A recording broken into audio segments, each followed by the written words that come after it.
السلام علیکم ورحمۃ اللہ وبرکاتہ ناظرین، میں ہوں محمد انور احمد خان حسن سے اور آپ دیکھ رہے ہیں آپ کا اپنا پسندیدہ یوٹیوب چینل اہل دل ویڈیو ورلڈ۔ ناظرین، اس سے پہلے جو میں نے ویڈیو بنائی تھی رمضان میں کرنے کے 5 کام، اس میں نے آپ کو بتایا تھا چوتھا کام نفس کو مارنا، نفس پر قابو پانا۔ اس وقت میں نے یہ بھی بتایا تھا کہ نفس کیا ہے، نفس سے کیا فائدہ ہے،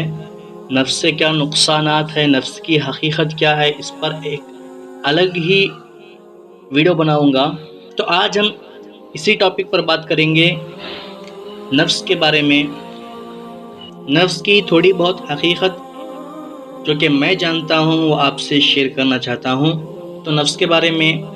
دلچسپ معلومات حاصل کرنے کے لیے ویڈیو کو آخر تک ضرور دیکھتے رہیں۔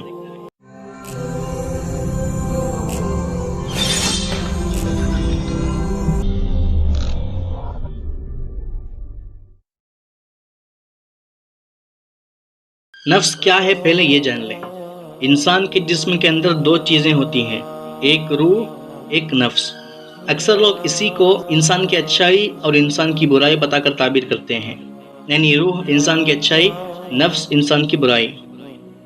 جب روح طاقتور ہو جاتی ہے تو نفس کمزور پڑ جاتا ہے، اور اس وقت انسان کا نیک کام کرنا آسان اور برائی سے بچنا بھی آسان ہو جاتا ہے، اور انسان چاہ کر بھی گناہ کر نہیں پاتا۔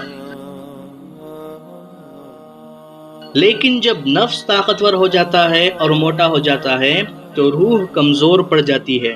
اور اس وقت انسان کا گناہ کرنا آسان ہو جاتا ہے، اور وہ نیکی کو معمولی چیز سمجھ کر چھوڑ دیتا ہے، اور وہ چاہ کر بھی گناہ سے بچ نہیں پاتا اور نیکی کر نہیں پاتا۔ نفس انسان کا شیطان سے بھی بڑا دشمن ہے، بلکہ موٹا نفس تو شیطان کا بھی باپ ہے، کیونکہ ہم جب بھی گناہ کرتے ہیں تو سمجھتے ہیں کہ ہمیں شیطان نے بہکا دیا، ٹھیک ہے، لیکن کائنات کا سب سے بڑا گناہ جو شیطان نے کیا تھا آسمانی دنیا پر، تو اس وقت شیطان کو کس نے بہکایا تھا؟ یہ سوال آپ کے ذہن میں بھی آتا ہوگا کہ دنیا میں ہم جو گناہ کرتے ہیں تو ہمیں شیطان بہکاتا ہے، اللہ کے راستے پر چلنے سے ہمیں شیطان روکتا ہے۔ تو شیطان نے جب اللہ کا حکم توڑا تھا تو شیطان کو کس نے بہکایا تھا؟ اللہ تبارک و تعالیٰ نے جنات کو بنایا، انسانوں کو بنایا، ملائکہ کو بنایا۔ ملائکہ یعنی فرشتوں کو اللہ نے صرف اپنی تسبیح و تعریف بیان کرنے کے لیے اور انسانوں کی خدمت کے لیے بنایا، اور ان کے اندر کوئی نفس نہیں ہے، وہ بس وہی کرتے ہیں جو رب چاہتا ہے۔ لیکن اللہ نے انسان اور جنات کو فرشتوں سے مختلف بنایا، مقصد دونوں کا ایک ہی تھا۔ اللہ نے فرمایا وما خلقت الجن والانس الا لیعبدون، کہ ہم نے جنات اور انسان کو خالص اپنی عبادت کے لیے پیدا کیا۔ تو فرشتوں کو اللہ نے عبادت کے لیے بنایا، انسان اور جنات کو بھی اللہ نے عبادت کے لیے ہی بنایا، لیکن اللہ نے فرشتوں کو عبادت کے بدلے کچھ دینے کا وعدہ نہیں کیا، اور نہ ہی انہیں کسی چیز کی طلب ہے، کیونکہ ان کے اندر نفس نہیں ہے، صرف روح ہے جو بالکل معصوم اور پاک ہے۔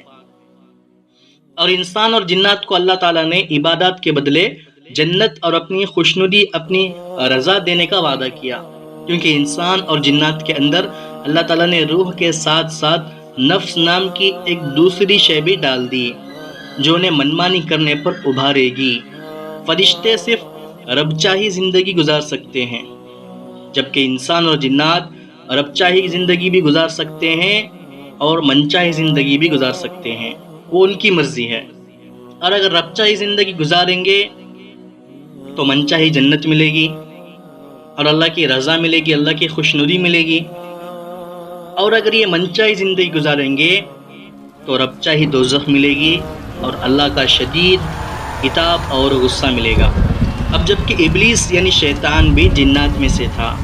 جنات کو اللہ نے آگ سے بنایا، فرشتوں کو نور سے بنایا، اور انسانوں کو مٹی سے بنایا۔ تو شیطان بھی آگ سے بنا ہے تو وہ بھی جنات میں تھا، لیکن باقی جناتوں سے اس کا ایک الگ ہی مقام تھا اللہ کے یہاں۔ اللہ نے اسے آسمانی دنیا پر رکھا تھا، فرشتوں کا استاد تھا، بڑا متقی پرہیزگار تھا، اللہ کا بڑا فرمانبردار تھا۔ اللہ کے یہاں اس کا ایک الگ ہی مقام تھا، ساتوں آسمانوں پر اس کے الگ الگ نام تھے۔ پھر جب اللہ نے انسان کی تخلیق کی حضرت آدم علیہ السلام کو بنا کر، پھر فرشتوں اور ابلیس کے سامنے حضرت آدم علیہ السلام کی برتری ثابت ہونے کے بعد، حضرت آدم علیہ السلام کا فرشتوں اور ابلیس سے زیادہ اچھا ہونا ظاہر ہونے کے بعد اللہ نے ظاہر کروایا، اور حضرت آدم کو ان کے سامنے ان سے زیادہ اچھا ہونا ثابت ہونے کے بعد اللہ نے سب کو حضرت آدم کے سامنے سجدے کا حکم دیا۔ تو شیطان یعنی ابلیس کے اندر موجود یہی نفس نے ابلیس کے دل میں حضرت آدم کے لیے حسد پیدا کر دیا، اور اللہ کے حکم کو توڑنے والا اللہ کا نافرمان بنا دیا۔ تو اسی نفس نے ابلیس کے اندر تکبر پیدا کر دی کہ میں آگ سے بنا ہوں، آگ اوپر جاتی ہے، آدم مٹی سے بنا ہے، مٹی اس کی فطرت نیچے رہنا ہے، تو میں آدم کو سجدہ کیوں کروں، میں افضل ہوں۔ یہ تکبر، یہ حسد نفس نے ابلیس کے دل میں پیدا کر دیا، جس کی وجہ سے اس نے اللہ کے حکم کو توڑ دیا، سجدہ کرنے سے انکار کر دیا، اور اللہ نے مردود بنا کر دنیا میں بھیج دیا۔ اور اللہ سے ابلیس نے انسانوں کو بہکانے کی طاقت طلب کی، تو اللہ نے یہ کہہ کر وہ طاقت شیطان کو دے دی کہ مجھے میرے بندوں پر پورا بھروسہ ہے کہ تو جتنا چاہے زور لگا لے، میرے بندے میرا راستہ چھوڑ کر تیرے راستے پر نہیں چلیں گے، اور جو تیری بات مانے گا، میرا راستہ چھوڑ کر تیرے راستے پر چل کر آئے گا، میں تیرے ساتھ ساتھ اسے بھی جہنم کے اندھیری آگ میں ڈال دوں گا۔ تو اس سے معلوم ہوا کہ ہمارا شیطان سے بھی بڑا دشمن خود ہمارے اندر موجود ہے، اور وہ ہے یہی ہمارا نفس۔ اگر ہم نے اس پر قابو پا لیا تو الحمدللہ، اگر اس نے ہم پر قابو پا لیا تو انا للہ۔ کیونکہ انسان کے دونوں جہاں میں، دنیا میں بھی اور آخرت میں بھی، کامیاب ہونے کا، سکسیسفل ہونے کا راز اسی نفس کے آس پاس چھپا بیٹھا ہے، اسی نفس پر ٹکا ہے، جس کو اللہ تبارک و تعالیٰ نے سورہ شمس میں 11 قسمیں کھا کر بیان فرمایا۔ 11 قسمیں قرآن کی سب سے زیادہ قسمیں کھا کر اللہ نے فرمایا نفس کے بارے میں، فَأَلْهَمَهَا فُجُورَهَا وَتَقْوَاهَا، کہ پھر اس کو اس کی بدکرداری اور پرہیزگاری سمجھا دی، یعنی نفس کو اس کی بدکرداری بھی سمجھا دی اور اس کی پرہیزگاری بھی سمجھا دی۔ اب وہ چاہے بدکرداری کر سکتا ہے یا پرہیزگاری کر سکتا ہے۔ اللہ نے نفس کو دونوں راستے دے دیے کہ انسان اگر نفس پر قابو پا کر پرہیزگاری کی زندگی بھی گزار سکتا ہے، یا خود انسان نفس کے قابو میں آ کر بد کرداری کی زندگی بھی گزار سکتا ہے، وہ اس کے اختیار میں ہے۔ اور اس آیت کے آگے اللہ نے دنیا اور آخرت کی کامیابی کا راز کھول دیا۔ اللہ نے فرمایا قد افلح من زکاہا، جس نے اسے یعنی اپنے نفس کو پاک کر لیا وہ کامیاب ہو گیا۔ یہاں پر اللہ نے جو کامیاب بتایا ہے وہ ایسی کامیابی ہے جو ہمیشہ کے لیے کامیابی، جس کامیابی کے بعد کوئی ناکامی نہیں۔ قد افلح من زکاہا، جس نے اسے یعنی اپنے نفس کو پاک کر لیا وہ ہمیشہ کے لیے ایسا کامیاب ہو گیا کہ جس کے بعد کوئی ناکامی نہیں۔ وقد خاب من دساہا، اور جس نے اسے ناپاک کر لیا، نفس کو ناپاک کر لیا، وہ برباد ہو گیا۔ وہ برباد بھی ایسا برباد ہوا جس کے بعد کوئی آبادی نہیں، جس کے بعد کوئی کامیابی نہیں۔ 11 قسمیں کھا کر اللہ یہاں پر بتا رہا ہے یہی ہے راز دنیا اور آخرت کی کامیابی کا۔ سب ڈیپینڈ ہے اسی کم بخت نفس پر کہ اگر ہم نے نفس پر قابو پا لیا تو ہم دنیا بھی جیت گئے، آخرت بھی جیت گئے۔ اگر اس نفس نے ہم پر قابو پا لیا، ہم نفس کے غلام ہو گئے، تو دنیا تو ہاتھ سے گئی، آخرت میں بھی بہت ہی زیادہ افسوس کرنا ہوگا، اللہ کے بہت خطرناک عذابوں کا سامنا کرنا ہوگا، اللہ کے غصے کا مستحق ہونا ہوگا، اور اللہ کی ناراضگی مول لینی پڑے گی۔ اور ایک بات، شیطان انسان پر زیادہ محنت نہیں کرتا،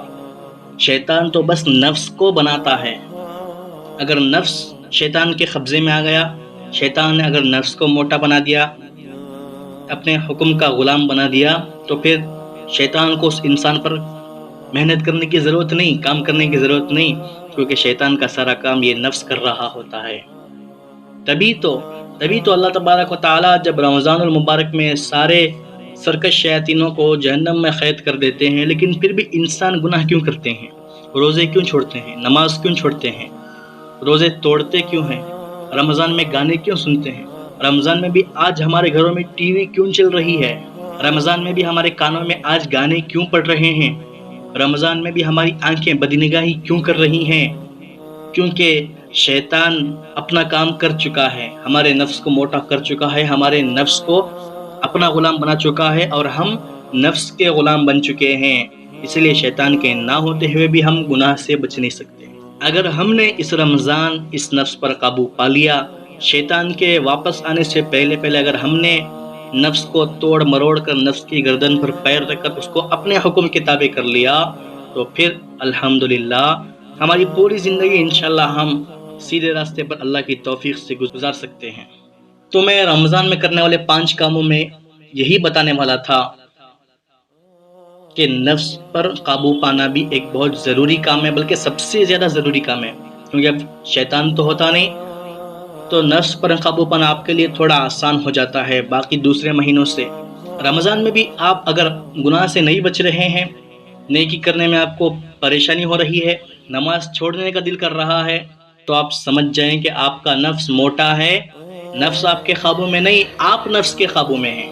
تو دوستوں، اس رمضان ہمیں اپنے نفس کو کمزور بنانا ہوگا اور اپنی روح کو طاقتور بنانا ہوگا۔ روحانی طاقت بھی ایک چیز ہوتی ہے، جس کے پاس روحانی طاقت ہو وہ جو چاہے کر سکتا ہے، اس کی دعائیں قبول ہوتی ہے، اس کے کاموں میں اللہ کی مدد ہوتی ہے، اس کے چہرے پر ایک الگ ہی نور ہوتا ہے، شیطان اس سے ڈرتا ہے، اللہ اس سے راضی ہوتے ہیں، نبی اس سے راضی ہوتے ہیں، فرشتے اس کے لیے دعا کرتے ہیں، لوگوں میں اس کی عزت ہوتی ہے،